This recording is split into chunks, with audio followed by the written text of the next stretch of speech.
Hello दोस्तों, मैं आज आपके लिए कोरियन क्राइम थ्रिलर और ड्रामा से भरी मूवी द नेगोशिएशन लेकर आया हूँ। कहानी की शुरुआत होती है एक क्राइम सीन से। चारों ओर रिपोर्टर होते हैं। तभी वहाँ चाय यून आती है जो 2 दिन से छुट्टी पर थी। 2 किडनैपरों ने एक कपल को होस्टेज बना लिया था। उस दिन ह्युक्सू ने चाय यून को फोन करके बुलाया। किडनैपर अंग्रेजी में बोल रहे थे और टीम में किसी को अंग्रेजी नहीं आती थी। कैप्टन जंग को थोड़ी अंग्रेजी आती थी, पर वह किडनैपर की मांग नहीं समझ पा रहे थे। चाय यून को वहां देखकर जंग चौंक जाता है। यून किडनैपर से बात करने जाती है क्योंकि उसे ऐसी सिचुएशन हैंडल करना आता था। वह माइक लेकर बात शुरू करती है। फिर यून अंदर जाती है और किडनैपर को भरोसा दिलाती है कि उनकी मांगे मानी जाएंगी। उसी वक्त टीवी पर न्यूज चैनल चल रहा होता है जिसमें पुलिस फोर्स की तस्वीरें दिख रही होती हैं। इसे देखकर किडनैपर डर जाते हैं।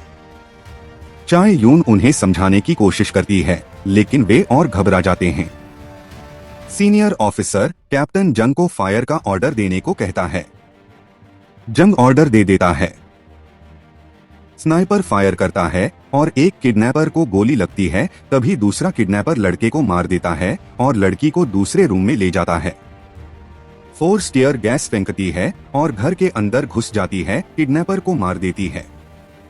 लेकिन इस फायरिंग में होस्टेज भी मारे जाते हैं।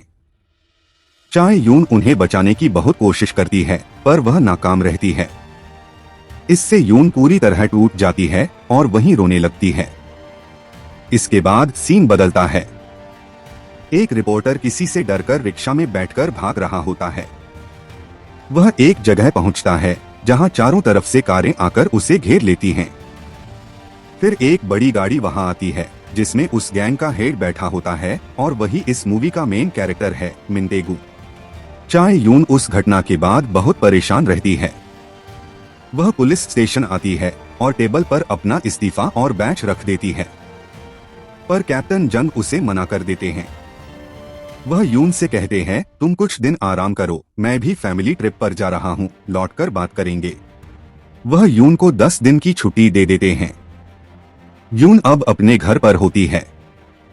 तभी वहां ह्युक्सू आता है और कहता है, एक इमरजेंसी आ गई है, तुम्हें सेक्रेटरी कांग ने बुलाया है। यून और ह्युक्सू दोनों निकलते हैं। वे एक बहुत बड़े और हाई सिक्योरिटी वाले ऑफिस पहुंचते हैं। वहां एक सिक्योरिटी गार्ड कोड डालता है और दरवाजा खुलता है। अंदर का नजारा देखकर दोनों चौंक जाते हैं। चारों तरफ ऑफिसर, कंप्यूटर और मॉनिटर लगे होते हैं। यून को लगता है कि ये कोई बहुत बड़ी नेशनल सिक्योरिटी इमरजेंसी है। नेशनल सिक्योरिटी के ऑफिस जाकर यून कोंग और कमिश्नर से मिलती है। इतने में चीफ हान आती हैं और कहती हैं कि किसी का कॉल आया है और यून को अपने साथ ले जाती हैं। वहां कंप्यूटर में बात करने को कहती हैं, लेकिन यून कुछ भी समझ नहीं पाती। यून फोन उठाती है। कॉल पर वही आदमी होता है जो बैंकॉक में रिपोर्टर की किडनैपिंग में शामिल था। फिर वह अपना नाम मिन बताता है और हान को छेड़ता है। फिर हान फोन काट देती है। सबको लगता है कि कॉल क्यों काटी गई, लेकिन यून कहती है कि कॉल मैंने काटी है। फिर यून कॉल करती है और मिन से कहती है, मैं आपको थोड़ी देर बाद कॉल करती हूँ। हान अपने सीनियर से पूछती है, मुझे आप सिचुएशन समझाइए ताकि मैं अच्छे से बात कर सकूं। इतने में मिन का फोन फिर आ जाता है और कोंग फोन उठाने को कहता है, पर यून मना कर देती है। फिर कोंग चीफ हान को फोन उठाने को कहता है। जब वह फोन उठाती हैं, तो इंस्पेक्टर जंग को दिखाते हैं जिसे मिन ने किडनैप कर रखा था। मिन बंदूक उठाकर इंस्पेक्टर जंग के पास जाता है और ट्रिगर दबा देता है, पर बंदूक में एक ही गोली होती है और वह फायर खाली जाता है। उसने ऐसा इसलिए किया था क्योंकि कोई उसे सीरियस नहीं ले रहा था। फिर यून आती है और मिन हवा में फायर करता है और यून से कहता है, सब सच सच बोलना। मिन पूछता है, वहाँ कौन कौन है? यून कहती है, यहाँ कमिश्नर और बहुत से ऑफिसर हैं। मिन पूछता है, कोई बड़ा अधिकारी है? यून कहती है, खाली कमिश्नर है। मीन कहता है, मुझे भूख लगी है, मैं खाना खाकर कॉल करता हूँ। फिर यून को मिन के बारे में बताया जाता है कि मिन थाईलैंड और बैंकॉक से अपनी गैंग को ऑपरेट करता था और वह एक आर्म्स डीलर है। उसने रिपोर्टर को बैंकॉक से किडनैप कराया था और जंग अपनी फैमिली के साथ ट्रिप पर गया था, वहीं से उठाया गया था। स्पेशल फोर्स थाईलैंड निकल चुकी है, बस तुम इसको 14 घंटे संभालो। यून को पता चलता है कि मिन एक ब्रिटिश नागरिक है। उसने एक वेलफेयर प्रोग्राम के दौरान ब्रिटिश सिटीजनशिप ली थी। फिर मिन का कॉल आता है। यून इंस्पेक्टर जंग को दिखाने को कहती है, लेकिन मिन के लोगों ने उसे ड्रग्स दे दिया होता है। मिन जंग को मारने की कोशिश करता है, लेकिन यून रोकने को कहती है। मिन रुक जाता है। यून मिन से उसकी मांग पूछती है, लेकिन मिन कहता है, मैंने जिस रिपोर्टर को किडनैप किया है उस कंपनी के सीईओ को लेकर आओ। यून कहती है, उनको लाने में टाइम लगेगा। मिन कहता है, हेलीकॉप्टर से लाओ। सीईओ को ऑफिस में लाया जाता है। मिन सीईओ से रिपोर्टर के बारे में पूछता है।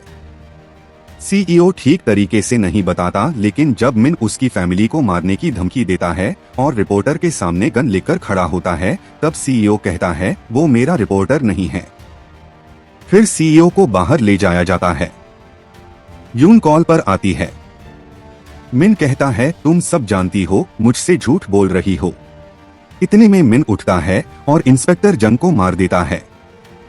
हान मिन को बुरा भला कहती है। इतने में कमिश्नर इंटरफेयर करता है और फोन कट करवा देता है। फिर कमिश्नर यून के पास आता है, उसे इस केस से हटा देता है, एनएसआई की टीम को केस दे देता है। पर यून हार नहीं मानती और अब भी अपनी टीम के साथ मिलकर केस को सॉल्व करने में लगी रहती है। मिन फिर कॉल करता है, एनएसआई की टीम कॉल उठाती है। पर मिन यून को बुलाने को कहता है, पर वह लोग नहीं बुलाते। फिर मिन एक फैमिली को सबके सामने लाता है और सब शॉक्ड हो जाते हैं। फिर कमिश्नर यून और उसकी टीम को बुलाते हैं, सब डिटेल्स बताते हैं। फिर यून ऑपरेशन रूम में जाती है। मिन यून से कहता है, चेयरमैन को बुला। यह सुनकर सब चौंक जाते हैं। फिर सब मिलकर कू और मिन के बारे में पता लगाते हैं। दोनों ने मिलकर एक कंपनी स्टार्ट की थी जिसका नाम था शांग्रीला माउंटेन था, जो कि यूके में थी। यह कंपनी हथियार सप्लाई करती थी और को उस पैसे को कोरिया लाकर बाइट करता था। बाद में मिन अकेले काम करने लगा, इसलिए कू ने एनएसआई को टिप दी कि मिन ने 50,000 मिलियन डॉलर की हेराफेरी की है। इसके बदले में एनएसआई ने कू के सारे गुनाह माफ कर दिए। पर एनएसआई का हेड कहता है, मिन का यह सब करना सिर्फ यही एक कारण नहीं है, इसके पीछे और भी कुछ है, क्योंकि मिन का बिजनेस अभी भी अच्छे से चल रहा था। इस ऑपरेशन को भी एनएसआई ही फंड कर रही है। सेक्रेटरी कोंग बिल्डिंग के फर्स्ट फ्लोर में जाता है। वहां एनएसआई डिप्टी चीफ, एयरफोर्स के अधिकारी और नेशनल सिक्योरिटी चीफ बैठे थे। युक्सु मीडिया कंपनी के सीईओ के पास जाता है। रिपोर्ट के बारे में पूछता है तो वह डर के मारे कहता है कि निया के डिप्टी चीफ ने ही उसे अपनी कंपनी का एम्प्लॉय बताने के लिए कहा था। मिन को से पूछता है, उसने शांग्रीला कंपनी का स्विस अकाउंट क्यों बंद करवा दिया, तो को बोलता है, उसमें मेरा नाम भी था, मैंने अपना नाम हटाने के लिए उसको बंद करवाया था, अब उसे मैं दोबारा चालू कर दूंगा। मिन फिर पूछता है, तुमने येओन्जो को क्यों मरवाया? को जवाब देता है, मैं किसी येओन्जो को नहीं जानता, और मिन को धमकाता है। मिन बोलता है कि एक लड़की का नाम लेते ही तुमने मुझको धमकाया। मिन छायू से पूछता है, क्या तुम येओन्जो को जानती हो? छायू बोलती है, हाँ, यह वही लड़की होती है जो कहानी की शुरुआत में दिखाई गई थी। मिन फिर को से पूछता है, तुमने येओन्जो को क्यों मरवाया? छायू बोलती है, तुमको क्यों लगता है उसे को ने मारा है? मीन बोलता है, येओन्जो के घर में तुमने एक पेंटिंग देखी थी जो 10 मिलियन डॉलर की थी और जो मनी लॉन्ड्रिंग के लिए सबसे आसान तरीका था, और को उस घर के मालिकों में से एक है। इसके बाद मिन एक ऑडियो प्ले करता है जिसमें सभी उच्च अधिकारी एक साथ बैठे हैं और फाइटर प्लेन की डील पर बातचीत कर रहे हैं। अगर ये डील फाइनल हो जाती उन्हें अरबों डॉलरों का फायदा होगा। को की एक आदत थी, वह इम्पोर्टेंट डिस्कशन को एक पेन में रिकॉर्ड करता था। वह रिकॉर्डिंग अब मिन के पास है। मिन छायू से पूछता है, अब तुम सब कुछ जान चुकी हो तो क्या अब भी तुम इन सबको गिरफ्तार कर सकोगी? अब मिन नेशनल सिक्योरिटी चीफ को बुलाने के लिए कहता है और धमकी देता है कि अगर उन्होंने ऐसा नहीं किया तो वह बच्चों समेत सभी को मार डालेगा। इसके बाद को ऊपर जाता है और एनएसआई चीफ बोलता है मिन के मरने और यह मामला खत्म होने तक कोई भी बाहर नहीं जाएगा। चायू और उसकी टीम येओन्जो के बारे में पता लगाती है। उसके माता पिता मर चुके थे। उसने एक बैंक में 1 साल तक काम किया था और उसके बाद वहां से इस्तीफा दे दिया। लेकिन उसके बैंक अकाउंट में जो ट्रांजैक्शंस बड़े बड़े थे। मीन का दोबारा से फोन आता है और वह कहता है नेशनल सिक्योरिटी के चीफ को बुला। युक सुचायू को फोन करता है और कहता है येओन्जो केस बंद होने के बाद भी एनएसआई चीफ और हमारे कप्तान जंग के बीच बातचीत चलती रहती थी। शायद मुझे लगता है कैप्टन उनसे घूस लिया करते थे। फिर मिन का कॉल आता है। चायू कॉल उठाती है और कहती है नेशनल सिक्योरिटी चीफ से बात नहीं हो पा रही है। मिन पूछता है को कहाँ है। चायू कहती है को से पूछताछ हो रही है। अच्छा सुनो, मुझे उस पेंटिंग के को ओनर्स का नाम बताओ और अन्य लोगों का भी नाम बताओ जिन्होंने इसमें घूस ली थी। मिन फिर कमिश्नर को कॉल पर आने को बोलता है। मिन उससे पूछता है को कहाँ है। कमिश्नर बोलता है पूछताछ हो रही है। मिन बोलता है अगर मैं सबका नाम बता दूं तो येओन्जो का केस दोबारा खोलोगे न। कमिश्नर कहता है हाँ। चीफ हाँ को एक कॉल आती है और पता चलता है कि मिन और कमिश्नर की बातचीत की लाइव स्ट्रीमिंग हो रही है, जिसे न्यूज चैनलों, मीडिया और सोशल मीडिया पर दिखाया जा रहा है। यह देखकर ऑपरेशन रूम के सब अधिकारी परेशान हो जाते हैं। मीन कहता है सॉरी कमिश्नर, मैंने आपको लाइव स्ट्रीम के बारे में बताया नहीं था। फिर मीन दोबारा पूछता है सच में उससे पूछताछ हो रही है ना? और नेशनल सिक्योरिटी ऑफिसर को आने में कितना टाइम लगेगा? इतने में मीन को गुस्सा आ जाता है। वह उठता है और रिपोर्टर के पैर में गोली मार देता है। फिर उसे पकड़कर कैमरे के सामने लाकर धमकाता है अगर 10 मिनट एनएसआई चीफ यहाँ नहीं आया तो मैं इसे मार दूंगा। नेशनल सिक्योरिटी कमिश्नर कहता है एक कहानी बना दो और सारा इल्जाम को पर डाल दो। योक्सुक येओन्जो के घर पर जाता है और उसको वहाँ एक तस्वीर मिलती है जिससे पता चलता है मिन उसका भाई है। फिर वह एक अनाथ आश्रम में जाता है। वहाँ पूरी तरह से पुष्टि हो जाती है कि दोनों भाई बहन न है। योक्सुक चायू को मैसेज करता है और मिन और येओन्जो के बेयर मेन बताता है। अब आर्मी को दिखाया जाता है जो थाईलैंड और मलेशिया के ठिकानों पर पहुंच चुकी है। उन्हें बस ऊपरी अधिकारियों की परमिशन का इंतजार है। चायू मीन को बचाने की कोशिश करती है क्योंकि उसके कंप्यूटर में स्पेशल फोर्स की सारी गतिविधियां दिखाई जा रही थीं। फिर आर्मी आखिरी लोकेशन पर पहुंचती है। वहां फायरिंग शुरू होती है, ब्लास्ट होते हैं। मीन के लोग मारे जाते हैं। उनका ठिकाना पूरी तरह तबाह कर दिया जाता है। सबको लगता है कि मीन मर गया और उसके साथ होस्टेजेस भी। लेकिन चायू को शक होता है मीन अभी जिंदा है।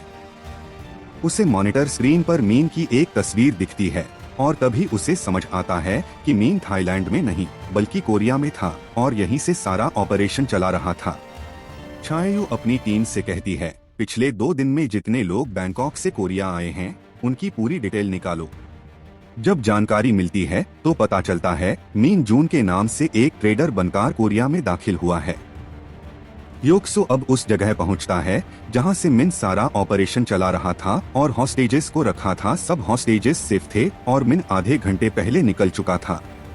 ऊपर बड़े अधिकारी बैठे होते हैं और मीन की मौत का जश्न मना रहे होते हैं।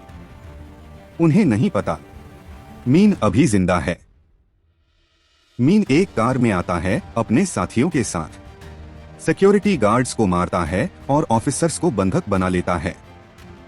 मिन अपने साथियों से कहता है साथ देने के लिए धन्यवाद।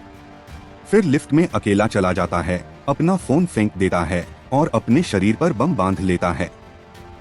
मिन फर्स्ट फ्लोर पर पहुंचता है, बंदूक के साथ फायर करता है और सिक्योरिटी गार्ड को मारता है। उसको भी एक गोली लगती है और जाकर वह उन सब बड़े अधिकारियों के बीच में बैठ जाता है और फिर उनसे बात करने लगता है। उन्होंने यूजो को क्यों मारा पूछता है। उसके बाद बम का डेकोरेटर ऑन कर देता है और को गोली मार देता है। एनएसआई चीफ को मरने के लिए उठता है और तब चायू आती है, उसे रोकती है, उसको समझाने की कोशिश करती है इसको मैं सजा दिलाऊंगी, पर फिर भी वह एनएसआई चीफ को मारने के लिए उठना है। इतने में एक स्निपर उस पर फायर करता है और सीधा गोली उसके सर पर लगती है, जिससे मिन जमीन पर गिर जाता है और उसकी मृत्यु हो जाती है और स्पेशल फोर्स अंदर आ जाती है और वह सर्च करती है तो पता चलता है कि मिन ने तो डेकोरेटर ऑन ही नहीं किया था।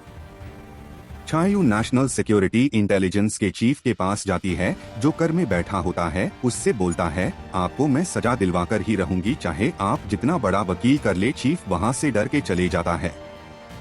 पत्रकारों को दिखाया जाता है वो नेशनल सिक्योरिटी इंटेलिजेंस (NSI) के अधिकारियों से तीखे सवाल कर रहे होते हैं। जज की मौजूदगी में सभी लोग खड़े होते हैं। हर किसी के हाथ में कानूनी दस्तावेज है और सब लोग शपथ लेने को तैयार हैं। चायू शपथ लेती है कि इस पूरे मामले में जिसने भी भ्रष्टाचार और घूसखोरी की है, मैं उसके खिलाफ सच बोलूंगी। साथ ही मैं यूजो के केस की सच्चाई भी दुनिया के सामने लाऊंगी। अगर इस दौरान मैं कहीं गलत साबित हुई तो मुझे हर अंजाम कबूल होगा।